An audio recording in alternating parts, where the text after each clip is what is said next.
क्यों आवश्यकता पड़ी इस पूरे परिवर्तन की? क्योंकि पूरी मानवता खतरे में है।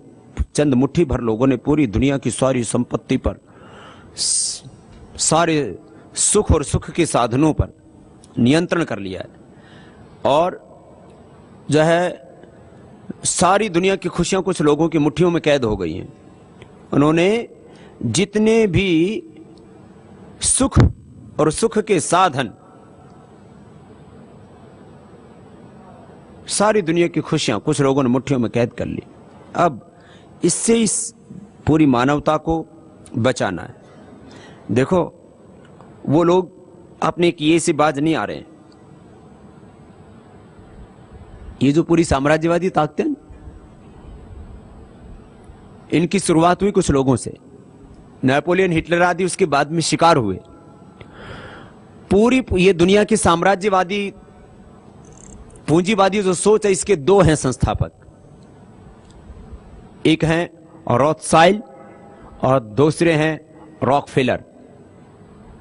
और दोनों के ही संयोग से 5-5 बच्चे थे और उससे जो है ये पूरी पूंजीवादी साम्राज्यवादी व्यवस्था खड़ी हुई।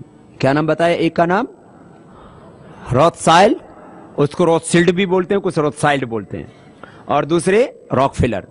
रॉकफेलर अमेरिका में पैदा हुआ, यह 18वीं शताब्दी की देन है, और 17वीं शताब्दी के बीच में ये रॉथसाइल्ड पैदा हुआ। रॉथसाइल्ड, अब रॉथसाइल्ड जो है ये यहूदी परंपरा में विश्वास रखता है। इसने बैंक और बैंकर्स की, बैंकों की व्यवस्था ही, ये जो करेंसी की व्यवस्था, वो उसके जनक मूल रूप से यही है।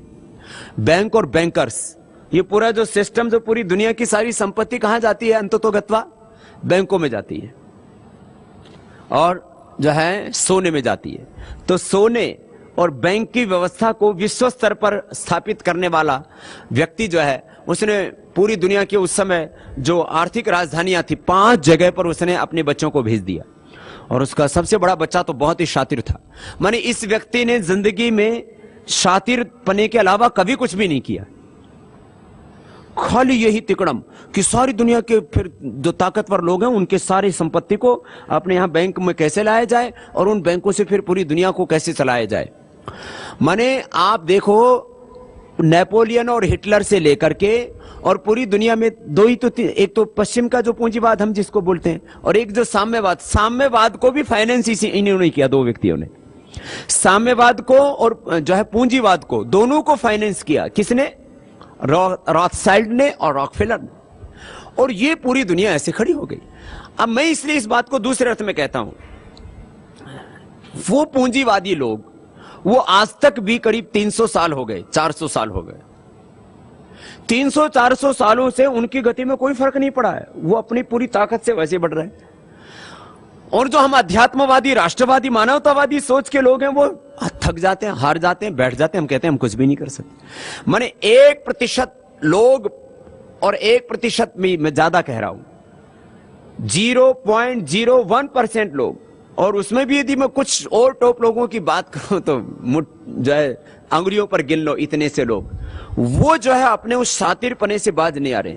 वो जो अपनी कुत्सित प्रवृत्ति है, उनकी जो मनोवृत्ति है, मैं बार बार कहता हूं ना, हमारा जो संघर्ष है, ये जो है, ये किसी व्यक्ति के खिलाफ नहीं, ये जो एक लालच की जो प्रवृत्ति है, जो सोच है, उसके खिलाफ। हमने कहा व्यक्तिगत जीवन में आदर्श माना तप को, भद्रम इच्छन्त ऋषयः सर्वविदः तपो दीक्षाम उपनिषेदुरग्रे ततो राष्ट्रम बलम ओजस्स जातम। ये जो पूरी संस्कृति, और अब इसमें अब करना क्या है, मैं आपसे बात इसलिए कह रहा हूं कि जैसे रॉथसाइल्ड, जैसे रॉकफेलर के अभी तक भी जो उनके वंशज हैं, वो उस साम्राज्यवाद और उस पूंजीवाद को पूरा समेटे हुए हैं अपने हाथों में, और हम हाथ पर हाथ धरे बैठे हैं।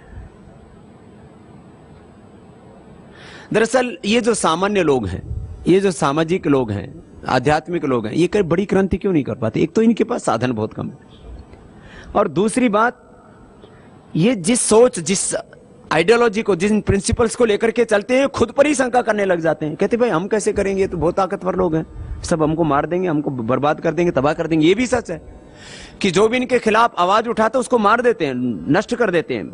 ये तो पूरी दुनिया में इनके षड्यंत्र हैं, जिसको मैं इस बार जो है 9 अगस्त की पत्रक में भी जोड़ा है, पत्रिका में भी लिखा है, वैश्विक षड्यंत्र, राजनीतिक, आर्थिक, नैतिक, सामाजिक षड्यंत्र करते हैं, धार्मिक षड्यंत्र भी करते हैं। ये जो 5 बड़े षड्यंत्र पूरी दुनिया में चलते हैं, आर्थिक षड्यंत्र, राजनीतिक षड्यंत्र, नैतिक षड्यंत्र, सामाजिक षड्यंत्र और धार्मिक षड्यंत्र, इनके मूल में यही पूंजीवादी लोग होते हैं। ये ऐसे पूरी दुनिया को चलाते पर्दे के पीछे रह करके, जैसे भगवान अदृश्य होकर के चला रहा है, ऐसे ये भोगवाद को अदृश्य होकर के चलाते हैं पीछे से। उफ,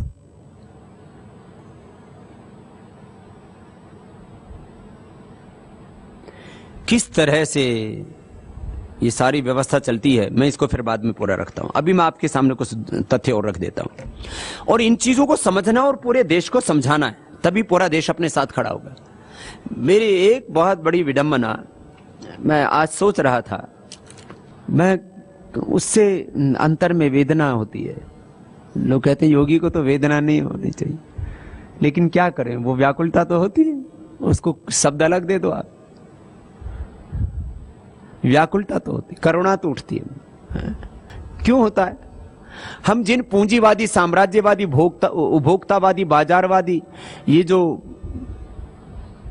पूरी दुनिया में ग्लोबलाइजेशन के जो पोषक है, उनको तो पता है, पूंजीवादी ताकतों को पता है, साम्राज्यवादी ताकतों को पता है कि हम उनके दुश्मन हैं, लेकिन हमारे दोस्तों को पता ही नहीं कि उनके लिए हम जी रहे। जो आम आदमी है, गरीब आदमी है, मजदूर आदमी है, किसान आदमी है, हिंदू है, मुसलमान है, जो सवर्ण, वाल्मीकि, वनवासी, आदिवासी, वो जो लोग हैं, उनको ये पता ही नहीं कि उनके लिए कोई मर रहा है। जिनके लिए हम मर रहे हैं, जिनके लिए हम तड़प रहे हैं, जिनके लिए हम व्याकुल हैं, आकुल हैं, जिनके लिए 24 घंटा एक हृदय में करुणा का भाव लिए, वात्सल्य का भाव लिए हम पागलों की तरह लगे हुए, उनको पता ही नहीं है कि उनके लिए कोई पागल है। हमारे दुश्मनों को हमारी पहचान है, लेकिन हमारे दोस्तों को पता ही नहीं है कि उनके लिए कोई लड़ रहा है। तो दुश्मनों के हम निशाने पर हैं और दोस्तों के लिए हम अनजान। मैं ये आपको इस साधारण कही सुनी बातें नहीं कह रहा हूं। पूरी दुनिया के जो टॉप कैपिटलिस्ट हैं, जो टॉप मेगा कैपिटलिस्ट हैं, वो कहते हैं यार ये बाबा रामदेव तो बहुत बड़ा खतरनाक आदमी, ये तो हमें बर्बाद करना चाहता है।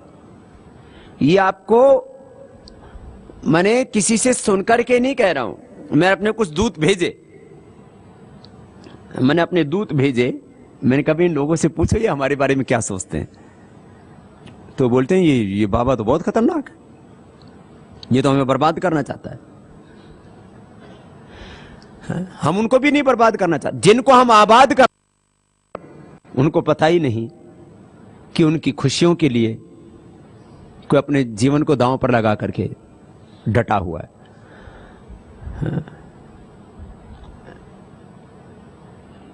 उनको भी हम बर्बाद नहीं करना चाहते, उनसे भी हम कहते हैं भाई तुम भी जियो, दूसरों को भी जीने दो भाई।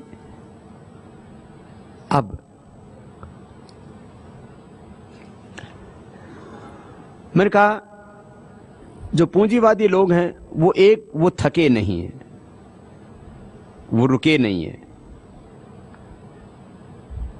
वो और हम ईश्वर पुत्र कहने वाले, खुद को ऋषि पुत्र कहने वाले, हम सब ईश्वर पुत्र आध्यात्मिक लोग, बोले हमने सोच ऐसी बना ली, बोले अपने को क्या करना, ये पैसा तो हाथ का मैल है, आनी जानी है माया, ये माया तो ठगनी है, ये माया तो जो है बेगानी है।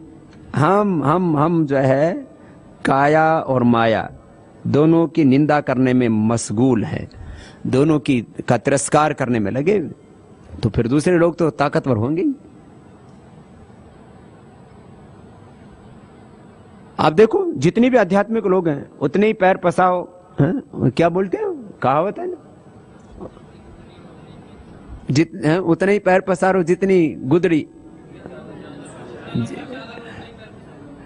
जितनी लंबी चादर है गुदड़ी है उतना ही पैर पसारो। तो हमारी क्या पैर तो बड़े हो गए और हमारी गुदड़ी छोटी हो गई, तो हम पैर मोड़ करके सोने लग गए। लेकिन हमने अपनी गुदड़ी बड़ा करने का काम नहीं किया। हमने ऐसी मान्यताएं बना ली, पता नहीं ये कहां लिखी हुई है। ऐसे ये मध्यकाल में ऐसे हमने कहावतें, ऐसे मुहावरे, ऐसी कहावतें और ऐसे आदर्श वाक्य हमने घड़ लिए जो इस पूरे पूंजीवाद के पोषक है।